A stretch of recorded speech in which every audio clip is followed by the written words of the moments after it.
Hey guys, it's Misha from the Global Expats, and today I'm going to be sharing with you my story on why I took the leap and moved abroad.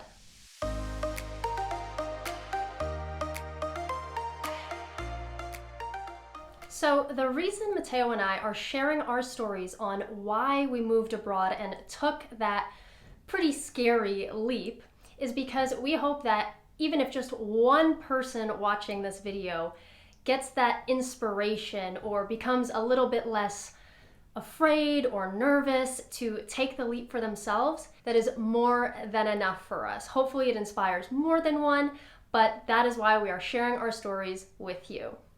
So to understand my personal story, I really do have to start all the way back at the beginning, like before I was even born. So my family is originally from Beirut, Lebanon, and my four older siblings, yes, I'm the youngest of 5 kids. My 4 older siblings were all born there, but during the time of the Civil War in the 70s and 80s, my parents decided to immigrate to North America for a better future, plus we already had family that had immigrated there.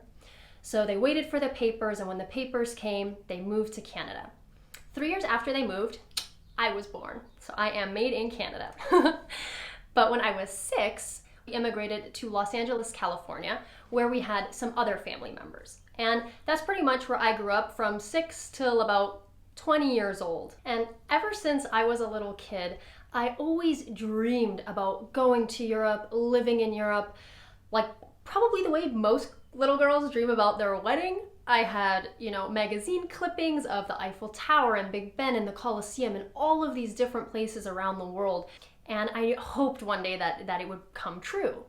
Now, I'm gonna get pretty personal with you, but it is just such a big part of the story that I don't think it would do my story justice to leave it out. So, like I said, I'm the youngest of 5 kids, and we're all super close, all of us siblings, but I was particularly close with my eldest brother, Abe.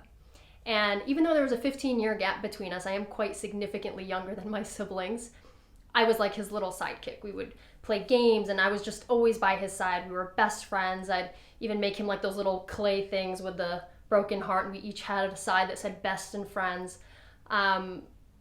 He was everything to me. But when I was, this wasn't supposed to happen. When I was 13 years old, he actually passed away in an accident, and he was only 28 years old. Sorry. It's been a long time since then, but some feelings just never go away, right? Okay. I think experiencing this tragedy at such a young age affected me in more ways than I realized at the time. It was about only into my early to mid 20s, so not that long ago, when I was looking back, did I realize I had this sense of urgency. Like I had to do, like if I had a dream, I had to do it now. There was no time. There was no planning for retirement. There was no planning for later. When I was thinking about my brother being the most amazing person and his life ended at 28, well, that could happen to me. If it could happen to him, it could happen to me. And I think this realization got very deeply seated into my brain in a very subconscious way. Didn't even realize it till probably a decade later. Now, during this time, my teenage years, I went to a wedding with my parents in Chicago for my cousin. And there I met a boy that was my age and I thought was super cute. And obviously we lived in LA, we didn't live in Chicago, but me and this boy kept in touch on MySpace, for those of you who remember MySpace, and then Facebook. And towards the end of high school / first year of college, we started talking all the time. And even though we were long distance, it's about a 4-hour flight between LA and Chicago, and we were 18 years old, we decided to become boyfriend and girlfriend. Then we were long distance for 2 years before I decided that I wanted to move to Chicago to give the relationship a real shot, because we were talking about marriage and moving our life forward. So I thought, hey, I'm in university, Chicago seems really cool, I can just transfer. So I did. And this is where it all began. And just a disclaimer, I always look for the silver lining in any terrible situation. Sometimes it's very hard to find, but that is just who I am. Now back to the story. So I moved in January of 2013, and we broke up like 3 months later. We hadn't even made it like 3 months in the same city. And as devastating as this was for me, because I was 20 going on 21, and I thought this was the person that was going to be, you know, my life partner, I knew it was the right decision. A lot of my friends and family said, Mish, just come back home. You were only gone for 1 semester. Like, your old university will take you back, no problem. But I thought I owed it to myself. As terrible as this was, and now I'm alone in the city and I hardly know anybody, I thought, you know what? You should just stick this out. Just see what Chicago has to offer you. At Loyola, they actually had a campus in Rome and offered a study abroad program. So in this hot mess of a situation, I thought, you know what? If anything, I can go do study abroad, because Cal Poly didn't really have that many options, or they weren't suited for what I was looking for. And Loyola had a full-on campus in Rome. So I was like, this is perfect. So when I started university, I actually started with a political science major. But 2 years in, and then transferring to Chicago, I realized I loved it, but it wasn't the right fit for me.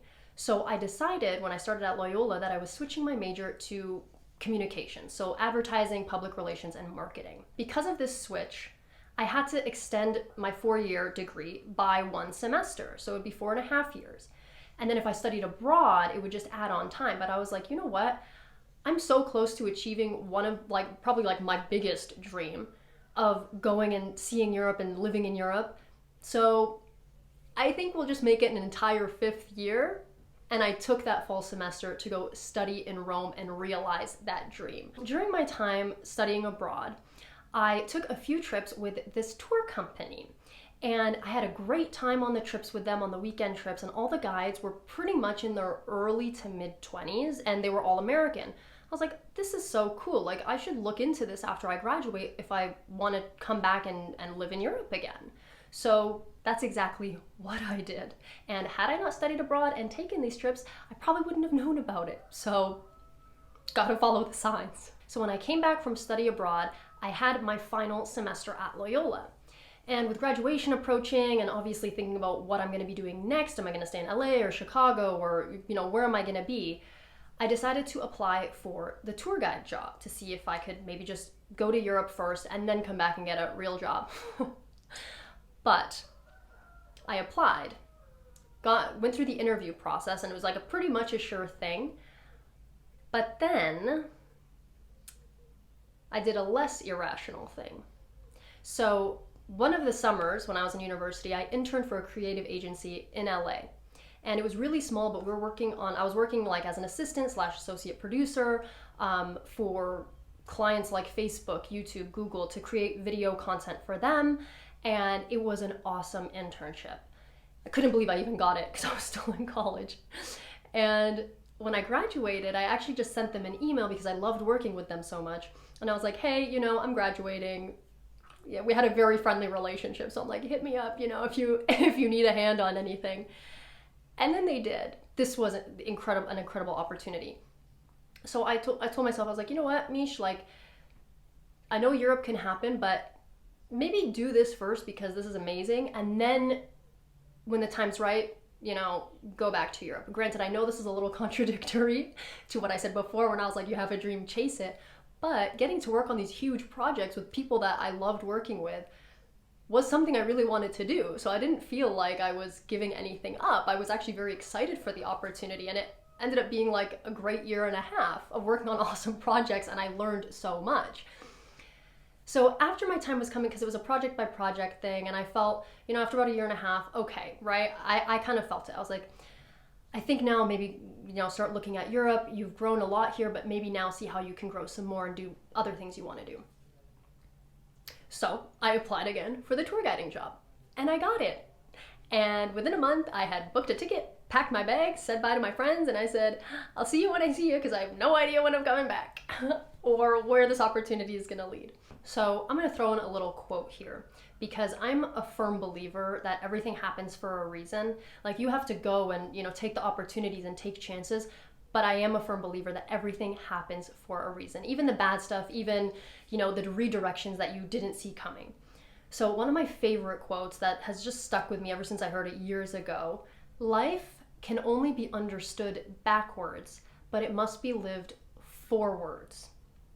And this is so true because while things are happening, I don't know, you can only see what's immediately in front of you, but it's only now that I'm 28 looking back on the last 8-10 years of my life do I see why things happened the way they did. So me moving to Chicago for a relationship that didn't end up working out was actually redirection to the life I had always dreamed of when I was growing up and that I still had. It was redirection, and that one misstep put me right on the path that led to everything I had ever dreamed of. But then sticking it out, saying I owe it to myself to see what's out there and to figure it out, ended up bringing the most amazing people and friends and experiences and Matteo, my husband, into my life. And I thank myself for being strong enough, as hard as it was,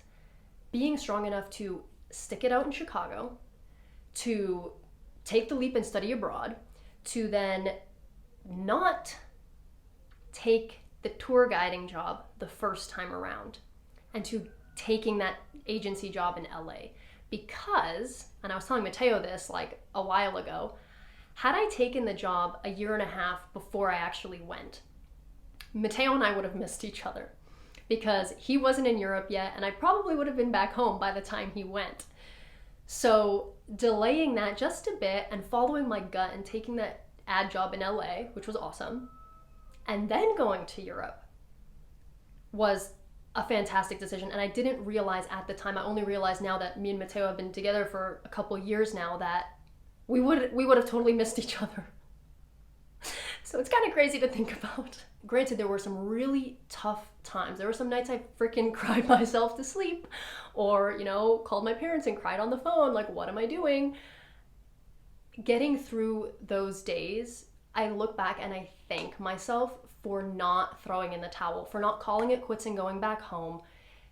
I'm like proud of myself, and if you're watching this and you feel like that's you, like, more power to you. I promise you, life can only be understood when you look at it backwards, but you have to just follow your gut, stay true to what you want and a vision that you see, even through the tough times, even through the dark days, because if you just keep at it, you will get there, I promise. I am a firm believer that everything happens for a reason, but I also know that if you have opportunities and there's something in your gut telling you to take it, it could be moving abroad. I guess this is even now to life in general, but especially if you feel like you want to take a leap and move overseas, listen to it. We will be doing a whole series coming up on moving abroad, moving overseas, the realities, the things that you actually practically need to do to make the dream happen. We're so excited about it. We can't wait to share all this info with you.